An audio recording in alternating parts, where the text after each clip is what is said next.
नमस्ते दोस्तों। हम इंडियन होकर भी इंडिया के बारे में कितना जानते हैं। एक टाइम था जब इंडिया को सोने की चिड़िया कहा जाता था, लेकिन वो आज ऐसा नहीं है। क्यों? ऐसा क्या हुआ कि आज इंडिया का हाल ऐसा है? हम जितना भी जानते हैं वो आधा अधूरा ज्ञान है।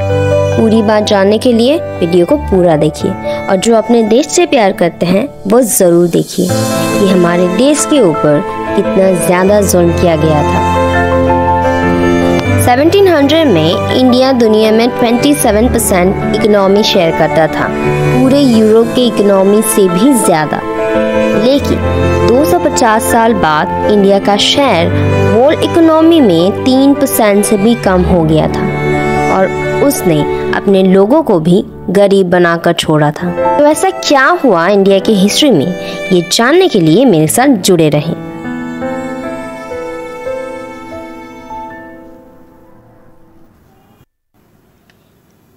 सेंचुरी में इंडिया में जब 707 CE में मुगल एम्पायर औरंगजेब मर गए थे, तब से मुगल साम्राज्य में सिंहासन के लिए बहुत सारे दावेदार आए। मुगल साम्राज्य के गुलाम होने के बाद ही रीजनल पावर्स क्षमता में आने के लिए रेस में लग गए। इंडिया में हालात तब बहुत ही खराब हो गए थे। 1739 CE में पर्शियन एम्पायर नादिर शाह ने नॉर्थ इंडिया में हमला करके दिल्ली को अपने कब्जे में कर लिया। उसी दौरान ब्रिटिशर्स को एक बहुत बड़ा और अच्छा अपॉर्चुनिटी दिखाई दिया इंडियन सब कॉन्टिनेंट को डोमिनेट करने के लिए।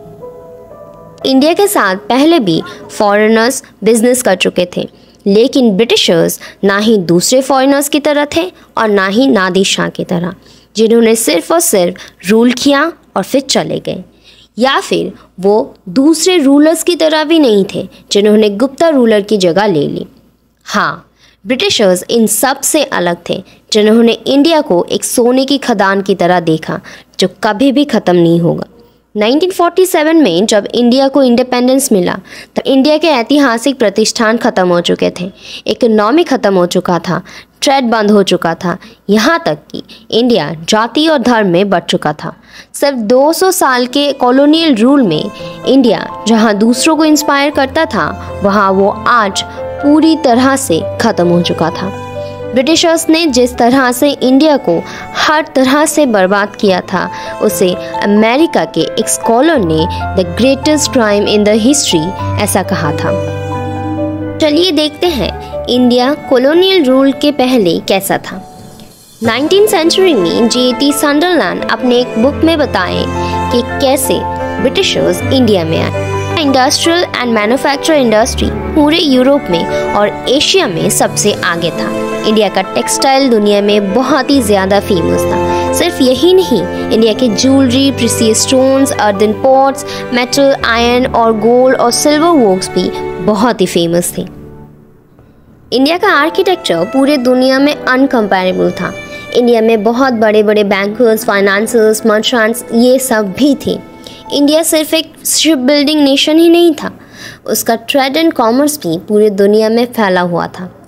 बहुत सारे पुराने ऐसे डॉक्यूमेंट्स हैं जिससे ये पता चला कि इंडिया डोमिनेट मैन्युफैक्चरिंग इकोनॉमी भी था। अब आइए थोड़ा जानते हैं इंडिया के टेक्सटाइल्स, शिप बिल्डिंग और मेटल वर्किंग के बारे में। इंडिया टेक्सटाइल में बहुत सेंचुरी तक पूरी दुनिया में एक सुपर पावर था। आंध्रा अपने ब्लॉक प्रिंटिंग, बंगाल और गुजरात अपने अपने क्वालिटी प्रोडक्ट की वजह से पूरे दुनिया में जाना जाता था। इतना ही नहीं, इंडिया का शेयर दुनिया के टेक्सटाइल ट्रेड में 25% था मिड 18th सेंचुरी में, और यही शेयर इंडिया को पूरे दुनिया में डोमिनेट करता था। बहुत सारे शिप बिल्डिंग पोर्ट्स इंडिया में ग्रो करने लगे, जैसे कि ढाका, विशाखापट्टनम, सूरत, कालीकट और भी बहुत सारे पोर्ट्स शिप प्रोडक्शन और प्रोसेसिंग के साथ जुड़ गए। ये सारे पोर्ट्स शिप्स के क्वालिटी को मेंटेन करने में लग गए। 17th सेंचुरी में 5000 से भी ज़्यादा शिप बनाए जा चुके थे जो 500 टन वज़न ले जाने के लिए काबिल थे। ये सारे शिप्स सिर्फ बंगाली पोर्ट्स में ही बनाए जाते थे। यहाँ के कारीगर शिप बनाने के लिए वुड, आयरन, प्रोस्थेटिक्स का यूज़ करते थे। एक शिप मैरीटाइम ऑब्जर्वर के अनुसार इंडियन वेसल्स सुंदरता और उपयोगिता का एक बहुत ही बड़ा उदाहरण है और ये एक बेहतरीन कारीगरी का नमूना भी है। शिप मर्चेंट्स के अनुसार बंगाली शिप्स इंग्लिश शिप्स के तुलना में ज़्यादा बेहतर हैं। जहां बंगाली शिप्स 20 साल तक काम आते थे, वहीं इंग्लिश शिप्स सिर्फ 12 साल तक ही चलते थे। 6th सेंचुरी के शुरुआत में वेस्ट में जिसे डेमास्कस स्टील के नाम से जाना जाता था, उसे इंडियन ब्लैकस्मिथ के द्वारा एक्सपोर्ट के लिए बनाया जाता था।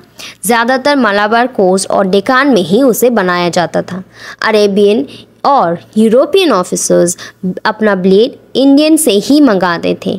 ये ब्लेड्स सिर्फ धारदार ही नहीं था, इनमें बहुत ही ज़्यादा सुंदर कारीगरी भी की जाती थी। ब्रिटिशर्स को ये पता था कि इंडिया सिर्फ एक प्रोड्यूसर ही नहीं बल्कि हाई क्वालिटी प्रोडक्ट्स के मामले में भी एक बहुत बड़ा एक्सपोर्टर था, जिसने पूरी दुनिया में अपना पकड़ बना के रखा हुआ था। तो ब्रिटिशर्स ने एग्जैक्टली ऐसा क्या किया? एफजे सोर के अनुसार ब्रिटिशर्स का मूल उद्देश्य पूरे इंडियन नेशन को अपने लाभ और हित के लिए अपने अधीन बना के रखना ही था। ब्रिटिशर्स के एक बार पावर में आने के बाद उन्होंने पूरे इंडियन इकोनॉमी को बदल कर रख दिया अपने खुद के इंटरेस्ट के लिए।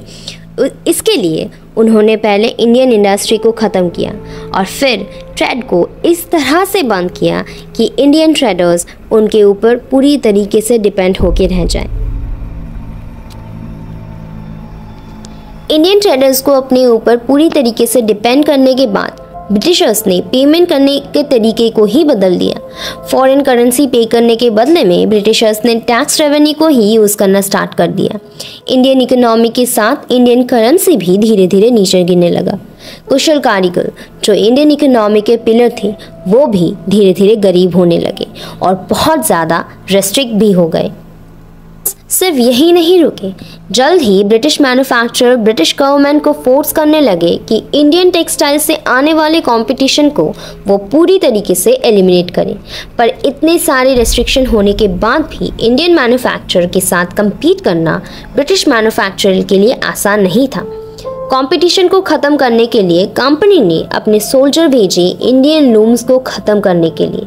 थाउजेंड्स ऑफ लूम्स को ख़त्म कर दिया गया ताकि वेवर्स काम ही ना कर पाए। सिर्फ यही नहीं, इंडियन टेक्सटाइल्स ना हो पाए, इसीलिए ब्रिटिश कंपनी ने 80% टैरिफ लगाया, जिसका इफेक्ट तुरंत दिखाई दिया। इंडियन ट्रेडर्स ब्रिटिशर्स के अलावा अपना प्रोडक्ट किसी और को बेच नहीं सकते। सिमिलर रेस्ट्रिक्शन लगभग हर किसी के ऊपर भी लगाया गया। इंडिया अपने रॉ मटेरियल्स ब्रिटिशर्स को बेचता और वही raw material Britishers finish product बनाकर इंडिया में बेचते, ज़्यादा दाम लेकर। क्या यहीं पे सब खत्म हो गया? नहीं दोस्तों, अभी और भी है। पूरी हिस्ट्री जानने के लिए पार्ट 2 ज़रूर देखें और अगर वीडियो यहाँ तक अच्छा लगा तो सब्सक्राइब और लाइक ज़रूर कीजिए और अपना ओपिनियन मुझे कमेंट में ज़रूर बताइए।